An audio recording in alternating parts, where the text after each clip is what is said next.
Metal Deck de Acesco, el entrepiso que se adapta a todo tipo de estructura en una presentación de Al Oído.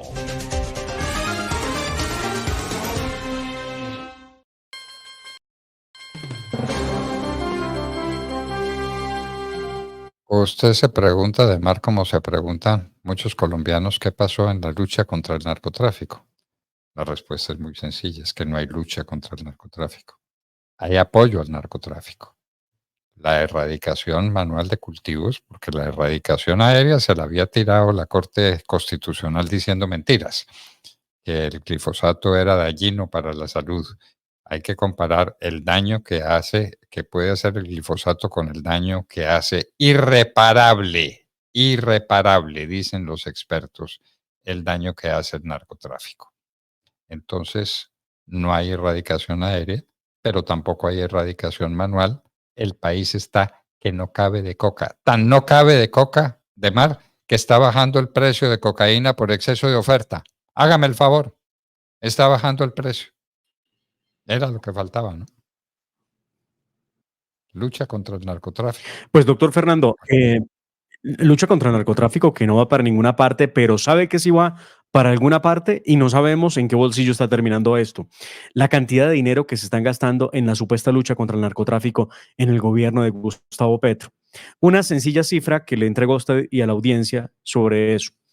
En el año 2022 se asignó a la lucha contra el narcotráfico 278.000 millones de pesos. El gobierno de Duque logró ejecutar en el 2022 el 74%. Recuerde usted que se va Iván Duque y llega Gustavo Petro.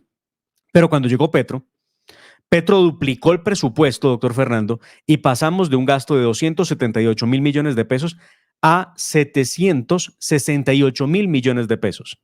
Casi lo triplica. ¿Y para qué ha servido esa cantidad de plata? Para nada. absolutamente nada. Para nada. Estamos nadando en coca y volando en coca. Esa es la verdad. Y vamos para lo que llaman el socialismo, de lo que habla Diosdado Cabello y de lo que hablan en Cuba. En Cuba, donde el porvenir de las niñas, el único que tienen es la prostitución, con los contados turistas que llegan todavía a la isla. Eso es dramático. Esto es triste, doctor Fernando, y es lo que pasa en Venezuela, exactamente igual. A propósito de eso, veamos un reporte que hizo un turista, precisamente español, en la isla de Cuba, donde se encontró a estas niñas, porque además él narraba en el video que era muy fuerte ver en cada esquina niñas que dicen tener mayoría de edad, 18, 19 años, prostituyéndose, porque es la única forma de vivir en una isla donde nada funciona. Ellas mismas dicen, este país no sirve para nada. Veamos lo que dicen estas niñas cubanas en este video. Y sí, nosotros lo hacemos por necesidad, porque este país no sirve para nada. porque vosotros no escogeríais un trabajo así, ¿no? Claro que no, porque yo no lo voy a trabajar al Estado para que nos pague 3 pesos. Así mismo, esta vida aquí en Cuba es la mejor. Porque el Estado entonces te pasas un mes trabajando y lo que te pagan son 3.000 pesos. Entonces aquí, en un día en hora, tú haces 200 americanos. ¿Cuánto ganáis al mes vosotros? Nosotros, ¿para qué decirte? Ya perdí la cuenta. Muchísimo.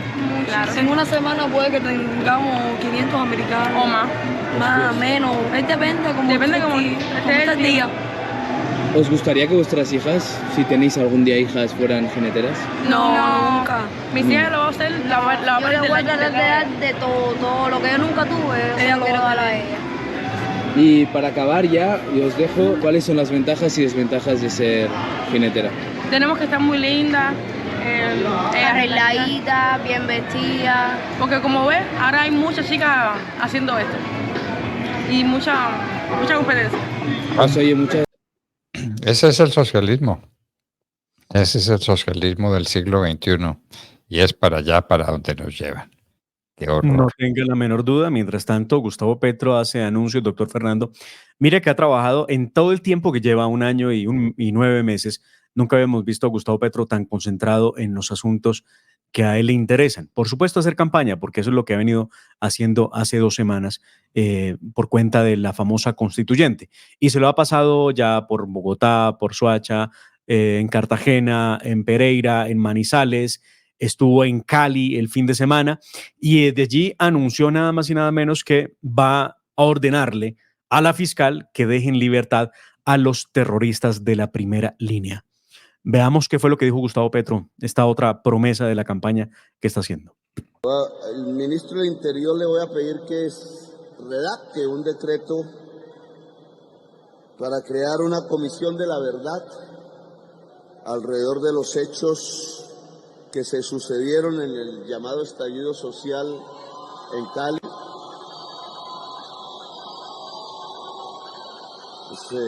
Obviamente no podemos reemplazar la investigación judicial, pero sí podemos, como ya sucedió con el conflicto armado, realizar una exploración académica incluso sobre los hechos que sucedieron aquí y qué pasó, y establecer con mayor claridad para la memoria de la ciudad. Increíble que Gustavo Petro pretenda crear, doctor Fernando, una comisión para la verdad. Es así como la comisión que crearon con el padre de Ru, ¿no? Para la verdad con las FARC, la verdad del conflicto armado. Este señor ahora pretende crear una comisión para la verdad de lo que pasó con los terroristas de la primera línea. Y es que hay verdades, doctor Fernando, que son inocultables. Veamos, por ejemplo, una de esas verdades de cómo estos terroristas acababan con, vea usted, esto es El Mío, en Cali. Y estos son los delitos que pretende Gustavo Petro que queden en el olvido, porque según lo ha dicho Néstor Osuna, este tipo de excesos son válidos en el marco de la protesta social. Yo no entiendo, el doctor Néstor Osuna pasó por la universidad, fue profesor de universidad, y estos ataques de los terroristas de primera línea, que los hemos recopilado para ustedes hoy, son los que no se pueden olvidar en momentos en que escuche usted a través de qué mecanismo pretenden modificar el Código Penal, por supuesto las decisiones de los jueces, y presionar a la fiscal general de la Nación, que sí, estuvo en la terna de Gustavo Petro, pero ¿hasta qué punto puede hacer ella ese tipo de cosas? Veamos lo que ha dicho Néstor Osuna. Esto es uno de los ataques más crueles contra uno de estos almacenes mayoristas. Mire esta barbaridad. Veamos qué fue lo que dijo Néstor Osuna respondiéndole a Gustavo Petro las órdenes que está dando. Mientras el fiscal Barbosa estuvo en el cargo, fue imposible convencerlo de que una directriz que él cambió en la fiscalía, que decía que los actos de protesta social son protesta y no terrorismo, debería aplicarse. Él no la quiso aplicar, la derogó y por eso no se pudo avanzar. Pero ahora con la nueva fiscal estamos trabajando y sé que muy pronto ella va a expedir la directriz en la que se afirma que los hechos de protesta social no son ni terrorismo ni concierto para delinquir, y eso implica que todos los que están en la cárcel van a salir. Los que están en la cárcel, los incendiarios, los que golpearon a la policía, los que secuestraron a la gente, los que hicieron imposible la vida en Cali y en tantos sitios, en cuántas carreteras del país, acabaron con el transporte de carga, encarecieron los productos alimenticios para la gente, todos van a salir de la cárcel.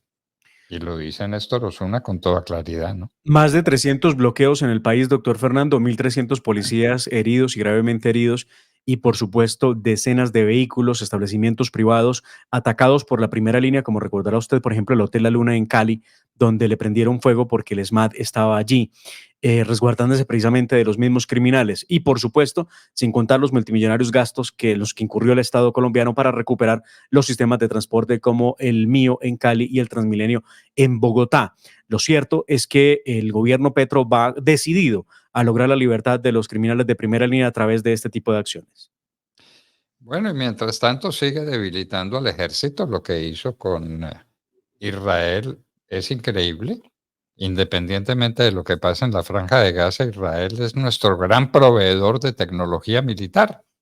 Y entonces acaba las relaciones con Israel.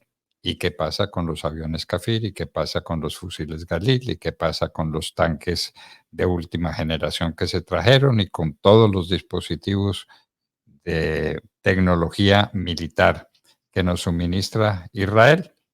Y entonces la gente se está aburriendo en el ejército y se está yendo.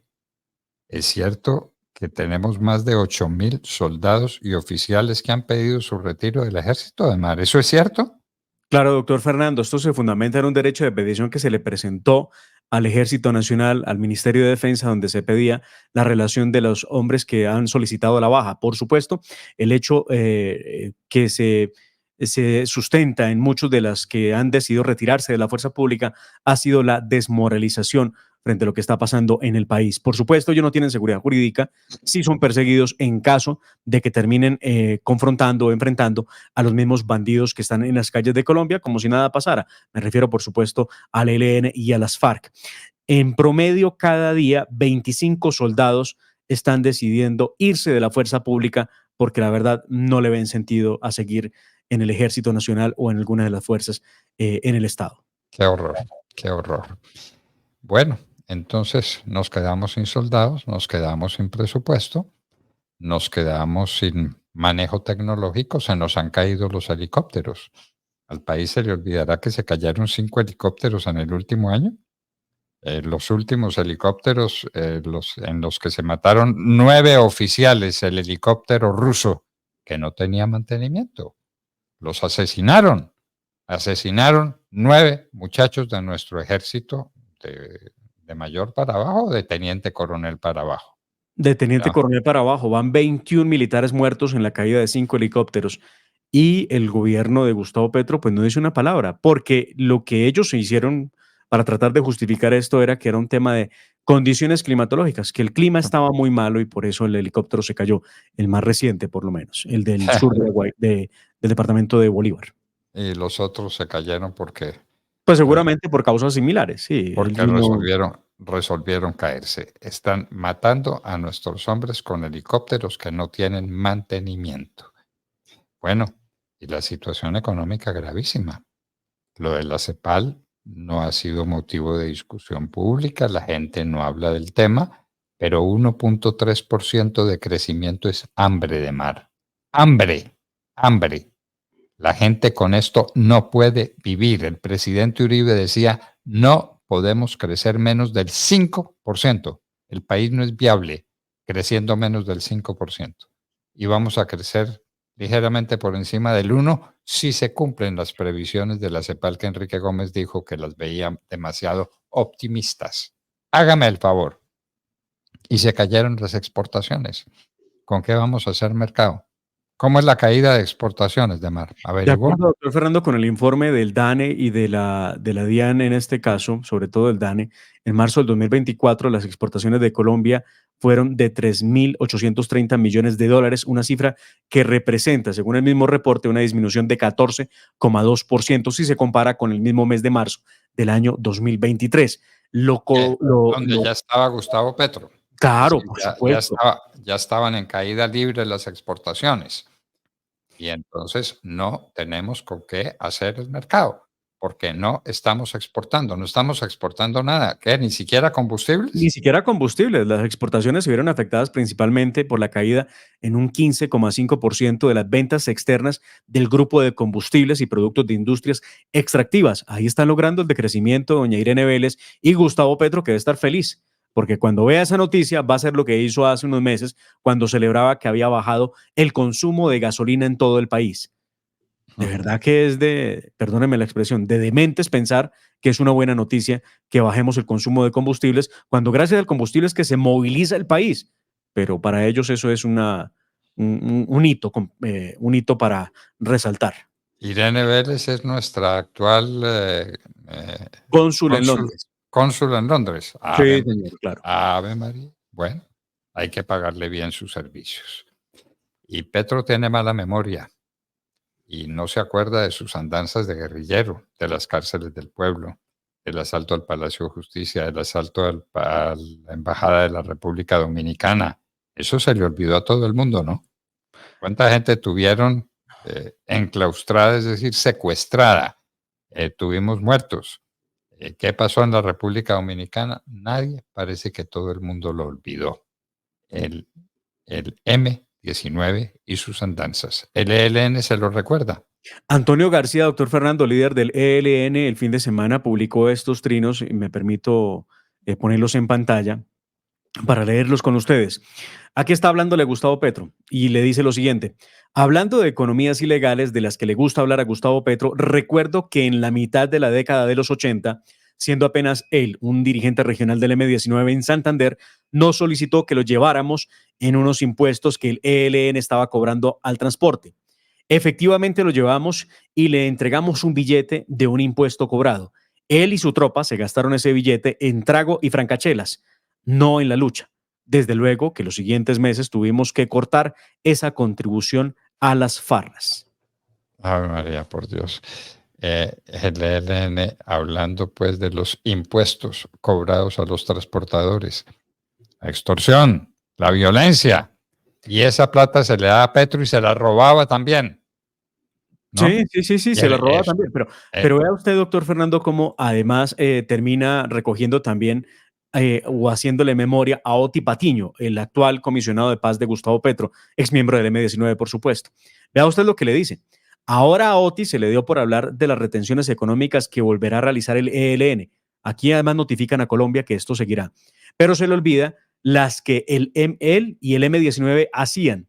Les recuerdo que en la retención de Camila Mikkelsen, capturada en 1985, ya habían iniciado negociaciones, pero como andaban sin dinero, hasta le solicitaron al ELN un préstamo millonario para culminar la negociación, préstamo que jamás nos pagaron. Qué mala paga. Y sigue. Ya finalizando las negociaciones con Virgilio Barco, retuvieron al papero. Les fue muy bien en esa negociación y les entró un buen billete que hasta inversiones legales hicieron luego de la desmovilización. O sea, que las retenciones económicas son buenas para unos, pero para otros no. Qué lindo el doble rasero. Bueno, ese debate, pues, en ese debate no se pierde tiro, ¿no? Esa es la autoridad moral que se tiene para decir las cosas, ¿no, doctor Fernando? Sí, el ELN en debate moral con el M19 no se pierde disparo. Bueno, y entonces ahora Petro la emprendió contra el Consejo de Estado. Tiene una Contra el cartica. Consejo Nacional Electoral, ¿no? No, contra el Consejo de Estado. Y 33 exconsejeros de Estado le mandan una carta exigiéndole respeto. Pero también contra el Consejo Nacional Electoral. Claro, por cuenta de la ponencia. Por cuenta de la ponencia en su contra. Porque extralimitó los topes y según el artículo 109 de la Constitución pierde el cargo o la investidura. Eso lo dice la Constitución, eso no lo está diciendo nadie.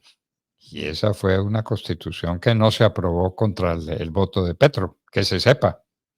Pues, doctor Fernando, este es un acto legislativo del año 2003. Usted es autor de ese acto legislativo, precisamente que sanciona a todo mandatario que se extralimite los topes y, por supuesto, la sanción es la pérdida de la investidura. Eso fue lo que usted, con el gobierno del presidente Uribe, hicieron en el año 2003. Ahí está vigente. Nunca se le aplicó a ningún presidente después del 2003, ni siquiera a Juan Manuel Santos, porque no se había propuesto el asunto.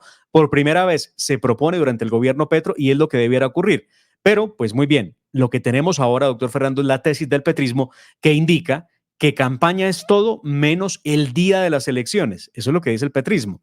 Por lo que metieron cerca de 80,000 testigos electorales para poder cuidar las elecciones de Gustavo Petro en primera y en segunda vuelta. Y eso costó miles de millones de pesos, que fue los que se voló en el tope Gustavo Petro. Pero como la tesis del petrismo indica que ese día no cuenta, por eso no reportaron a cuentas claras los gastos en los que incurrieron precisamente el día de elecciones. Ni los viajes en avión, ni los gastos de los que habló nuestro embajador en la FAO. Demar, yo tengo mi duda, ¿qué hará un embajador ante la FAO? Está luchando contra el hambre en el mundo y sobre todo en Colombia. Y entonces nuestro embajador ayuda a luchar contra el hambre. Porque imagínese usted cuento, ¿ah? Ese es el asunto de la FAO. Sí. ¿Y qué hace un embajador de Colombia en la FAO? Bueno, nada. Sabroso, ¿no? Vivirla bueno. Está viviendo sabroso, nada menos que en Italia. Después de declarar lo que declaró, después de contar lo que contó, después de revelar lo que pasó con la campaña de Gustavo Petro. Bueno, queridos amigos de la hora de la verdad, no nos olviden, no olviden que existimos porque ustedes nos ayudan. Con muy poco dinero de su parte y algo de tiempo, nos ayuda. Vaya que nuestra cuenta está abierta en Davivienda, es mucho más fácil de manejar. Y en DaVivienda nos puede dejar el testimonio de su voluntad de que sigamos esta lucha contando la verdad que usted necesita, la verdad que Colombia necesita. Y así nos despedimos. Hasta mañana, cuando estaremos de regreso, Dios mediante. La familia Ramírez duerme tranquila porque su techo está bien hecho.